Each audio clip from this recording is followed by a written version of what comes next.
안녕하십니까. 그 첫 번째 세션을 맡게 된 SK건설 해외 인프라 개발 사업 그룹의 장호진 팀장입니다.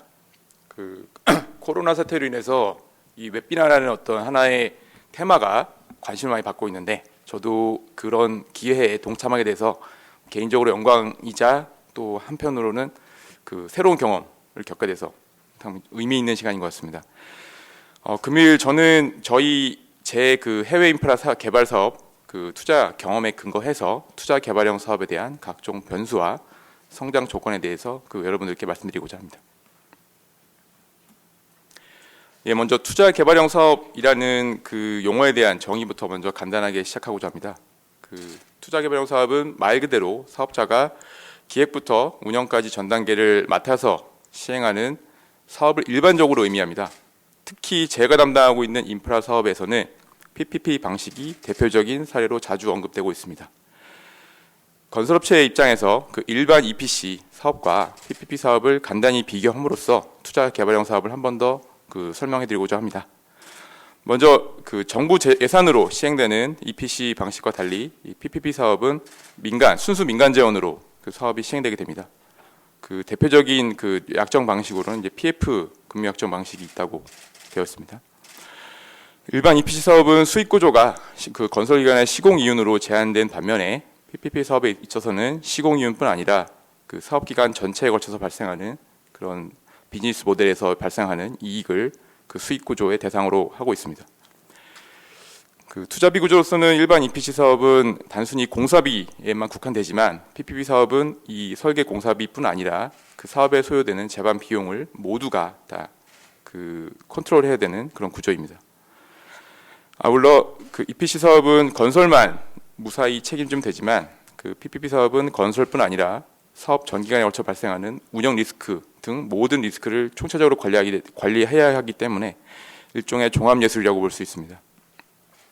마지막으로 제공 서비스 관점에서는 EPC 사업은 시공을 완료하고 일정 기간 하자 보수를 하는 것으로 종료가 되지만 PPP 사업은 그를 넘어서 운영 기간에 발생하는 제반 리스크까지 총체적으로 관리해야 하는 그런 서비스 영역을 갖고 있습니다. 투자 개발형 사업에 있어서 여러 가지 영역이 있겠지만 일단 제가 담당하고 있는 해외 인프라 투자 개발형 사업을 중심으로 다시 한번 설명드리고자 합니다. 개발형 사업의 사업 방식은 크게 두 가지, 제한형 사업과 입찰형 사업으로 나눌 수 있습니다. 아울러 프로덕트 측면에서는 교통 인프라, 사회 인프라, 에너지 등으로 분류할 수 있고요. 주로 이 개발형 사업에 있어서 인프라 사업은 정부가 주로 고객입니다. 아울러 당사는 이런 여러 가지 사업 방식과 프로덕트를 놓고 봤을 때 가장 구체적이고 명확하다고 할 수 있는 입찰형 교통 인프라 스트럭처 사업에 주력을 하고 있습니다. 다시 한번 사업 방식 측면에서 두 가지 방식을 비교해드리면, 일단 제한형 사업은 사업자가 직접 준비한 사업 계획을 정부에 제출해서 승인을 받는, 그를 통해서 사업권을 확보하는 이런 구조이고요. 제한 절차가 규정이 되어 있다 하더라도 여러 가지 변수로 인해서 사업화할 수 있는 가능성이 매우 낮은 게 현실입니다. 여러 가지 리서치 같은 것들을 보게 되면 제한형 사업이 민간 사업이 가야 할 궁극적인 방향이라고 묘사를 하지만 실제 업계에 몸담고 있게 되면 제한형 사업이 얼마나 힘들고 어렵다는지를 깨닫게 됩니다. 수행 관점에서 실무적인 의견을 드리면 허용 국가 및 사례가 매우 제한적이고, 그다음에 대정부 협의 기관 등의 장기간이 소요되는 관계로 대부분 실제 사업 추진에는 한계가 있고, 다만 G2G라고 해서 정부 간 협약에 근거한 이런 사업이라면 제한적으로 추진할 수 있는 여력이 있다고 보고 있습니다.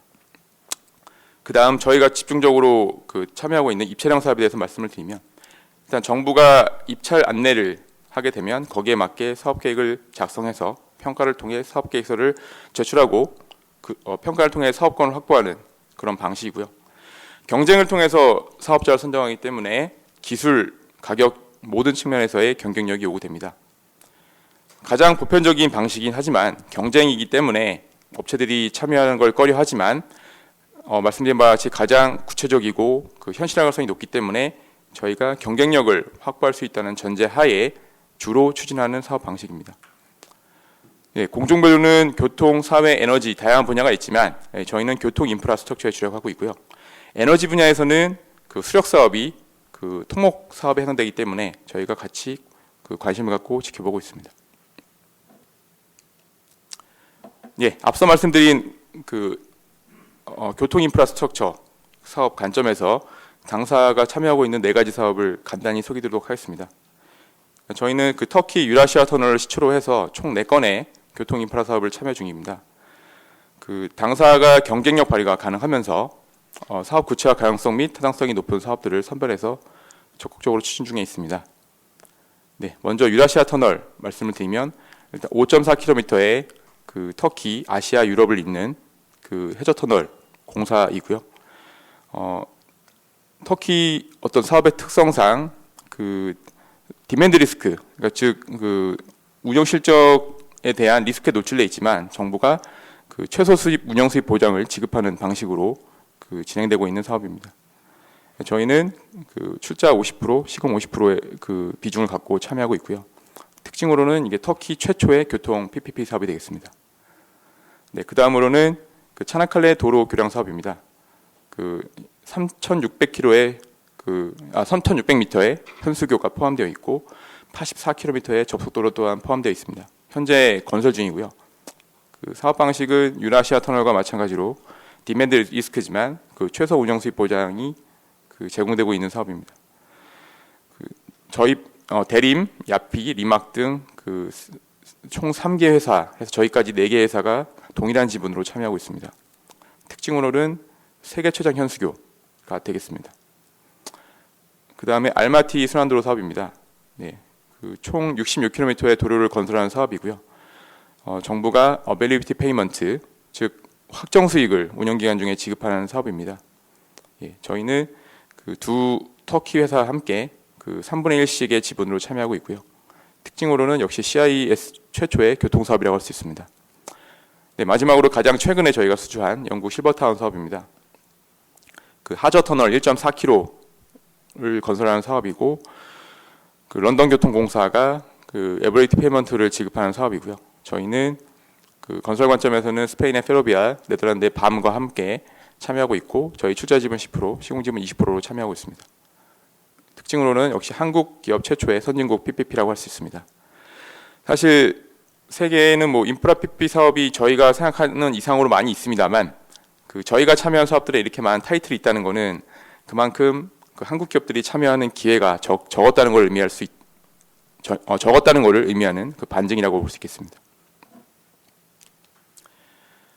예, 그 해외 인프라 투자 개발형 사업의 주요 리스크에 대해서 뭐 대략적으로 설명을 좀 드리도록 하겠습니다.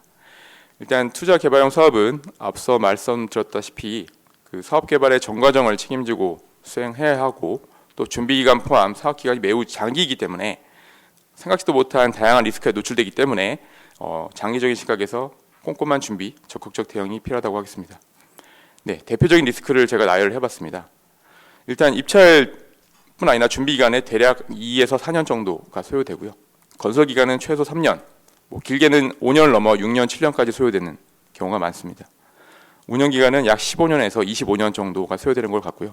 전체적으로 보셨을 때 대략 20에서 30년 정도의 텀을 갖고 해야 되는 사업이기 때문에 긴 호흡이 필요하겠습니다. 리스크는 일단 정치적 리스크. 정치적 리스크는 사업의 전기간에 걸쳐서 그 영향력을 발휘하는 가장 중요한 부분이라고 볼 수 있습니다. 아울러 경제적 리스크는 저희가 구체적으로 사업을 추진하고자 하는 순간부터 저희에게 적용되는 부분이라고 할 수 있습니다. 아울러 불가항력 부분은 역시 건설뿐 아니라 운영기간 전체에 걸쳐서 발생하는 요소이고, 특별히 그 금융조달의 관점에서 금융조달 리스크는 저희가 금융을 마무리하는 시점부터 그 건설에 착수하는 초기까지 적용되는 리스크라고 볼 수 있습니다.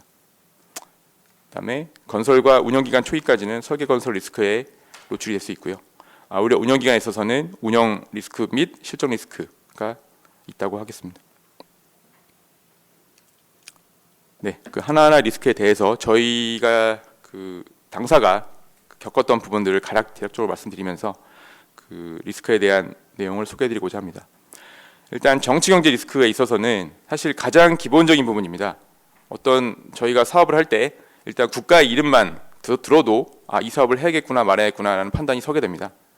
따라서 가장 기본적인 사항이라고 할 수 있는데 이런 리스크를 극복하기 위해서는 당연히 체제가 안정적이고 재정이 비교적 건전한 국가에서 사업을 수행해야겠지만 시대적인 한계를 고려했을 때는 리스크에 대한 대응 방안이 갖춰진 경우에만 사업을 참여하는 것으로 해야 할 것 같습니다.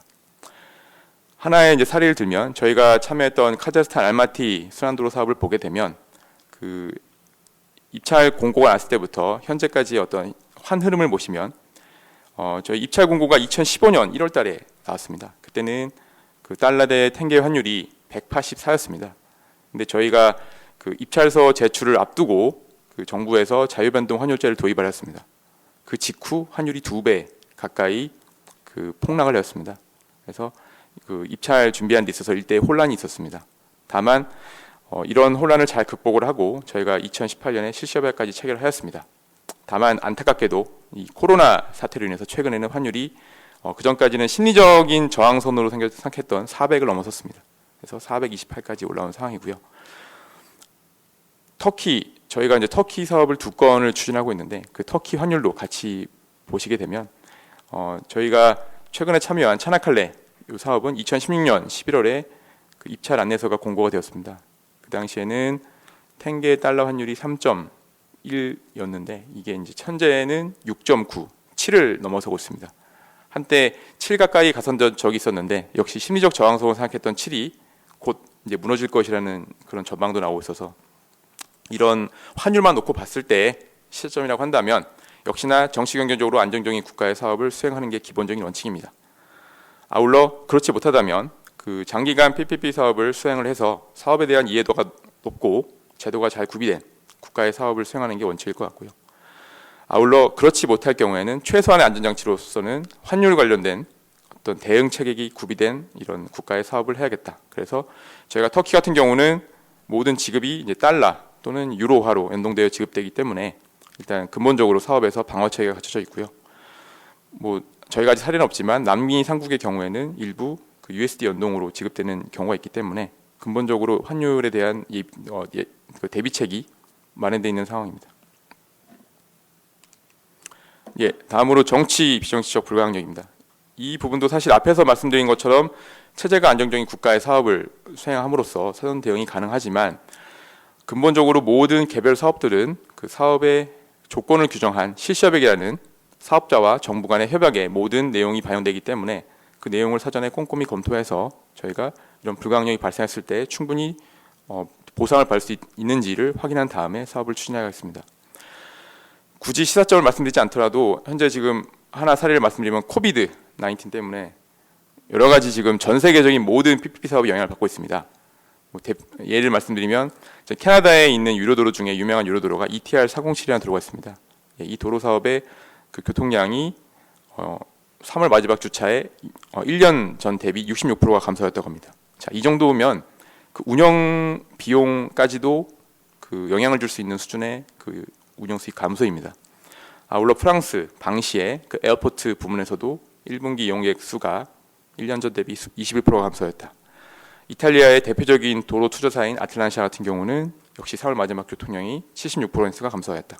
자, 이런 부분들은 사실 지금까지 글로벌 레벨로 이루어지지 않았던 그런 어떤 리스크입니다. 자, 이런 리스크들을 실시협약으로 다 저희가 보장을 받아야 되기 때문에 사업을 함에 있어서 단순히 운영 수입이 안정적이다라는 그런 내용만 보고 사업을 참여할 게 아니라 관련된 제반 협약 조건들을 사전에 충분히 검토해서 대응할 필요가 있다고 하겠습니다.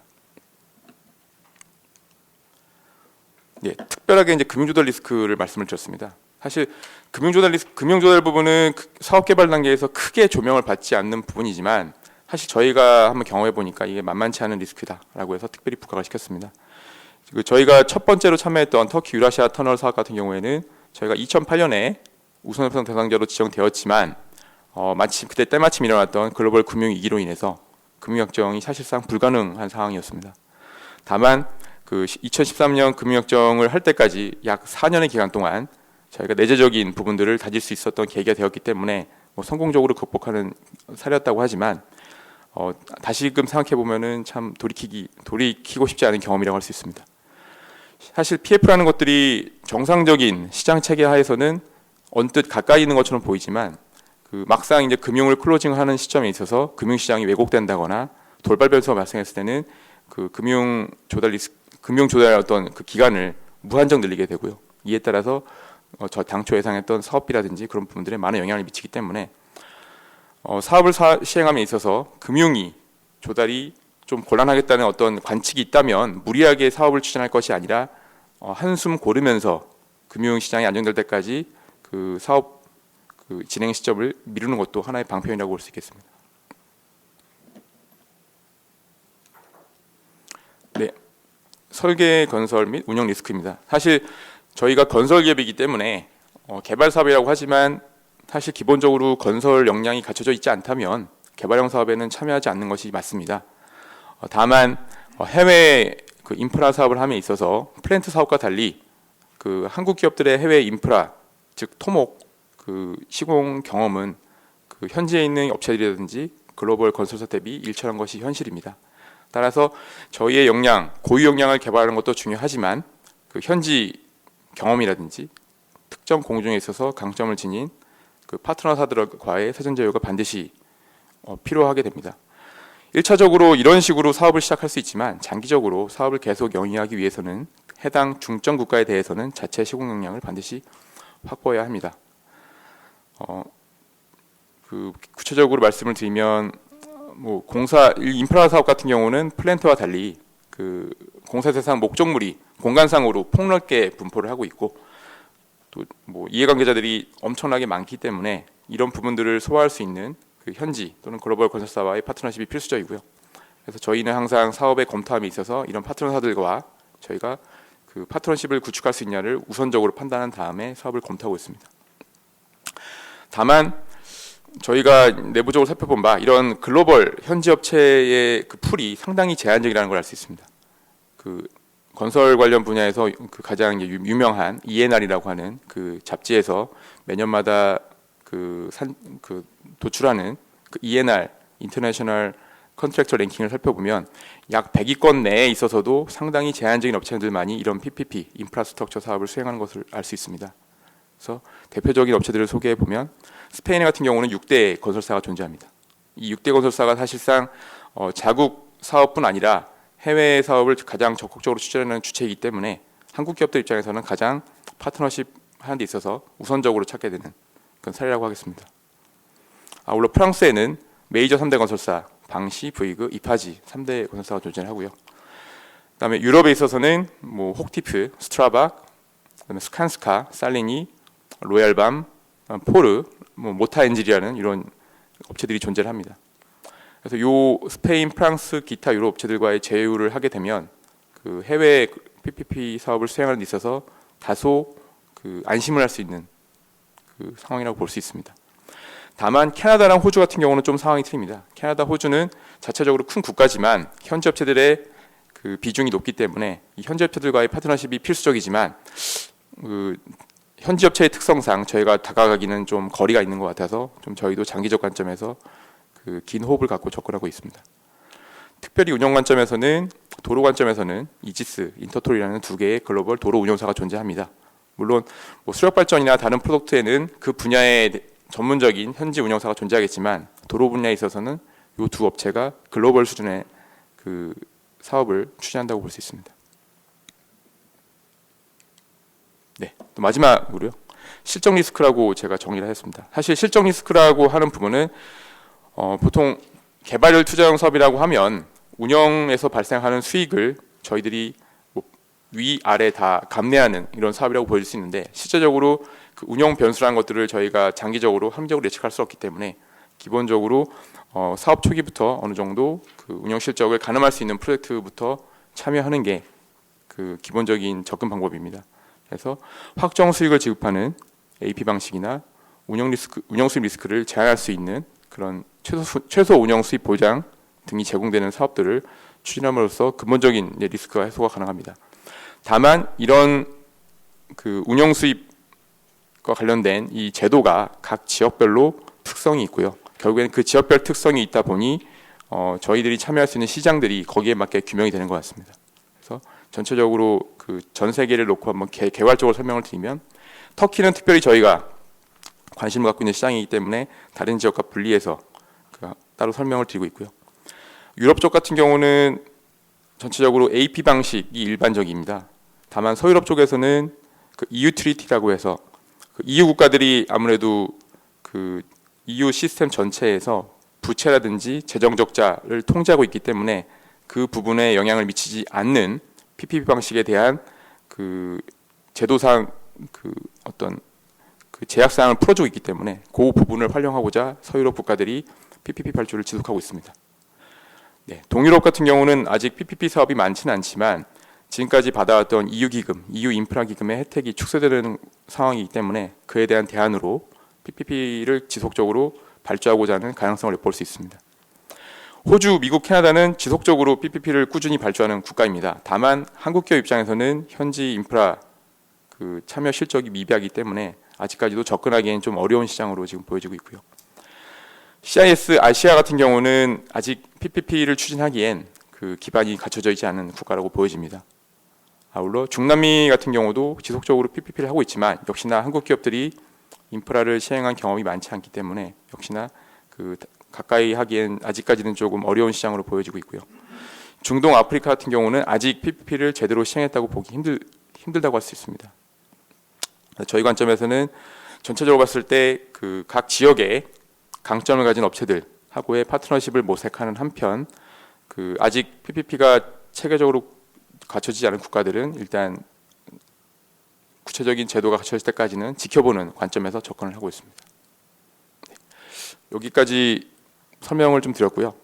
마지막으로 이제 성장 조건에 대한 부분을 좀 설명을 드려야 할 텐데, 뭐 제가 그 지금 현재 이 더벨에서 매년마다 이런 식으로 그 건설 관련 중요한 의미 있는 세미나를 가지고 개최하고 계신데 3년 전으로 돌아가 보면 그때 해건협에서 발표해 주신 내용에 보면 여러 가지 그 지적해 주신 부분이 있습니다. 그래서 그런 부분에서 정책적인 측면에서는 뭐 카인드 설립이라든지 여러 가지 글로벌 인프라 펀드의 설립 때문에 많이 보완이 되고 있지만 여전히 이제 필요하다고 생각하는 부분은 기업 입장에서는 이런 모든 그런 어떤 사업 리스크를 검토하는 건 결국엔 사람입니다. 사실 사람이 하루아침에 만들어질 수는 없습니다.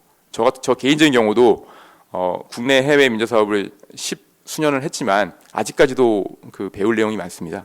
결과적으로는 기업들이 단기 실적에 일희일비하지 않고 그 장기적으로 이런 사업들을 경험함으로써 그 경험을 회사뿐 아니라 그 회사 사회 전체적으로도 그 체계화시킬 수 있게 긴 이제 시간이 좀 필요할 텐데 그런 부분들을 기업뿐 아니라 정부에서도 그런 인력들을 잘 관리하고 육성할 수 있는 체제가 필요하다고 할 수 있고요.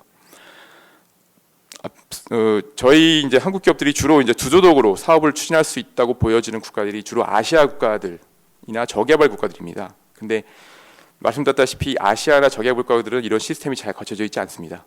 그럼 이런 그 국가들에서 사업을 하기 위해선 기업 혼자만의 힘으로는 사실 불가능하다고 할 수 있습니다. 이런 부분들은 그 국가에서 사실은 정책적으로 지원을 해줘야 되는데 그게 단순히 재정적, 뭐 금융적 지원뿐이 아니라 정부 간 협력을 통해서 그 한국 기업의 투자를 정책적으로 지원할 수 있는 어떤 큰 그런 움직임이 좀 필요할 것 같습니다. 이 두 가지 정도를 말씀을 드리고 제 발표를 마칠까 합니다. 감사합니다.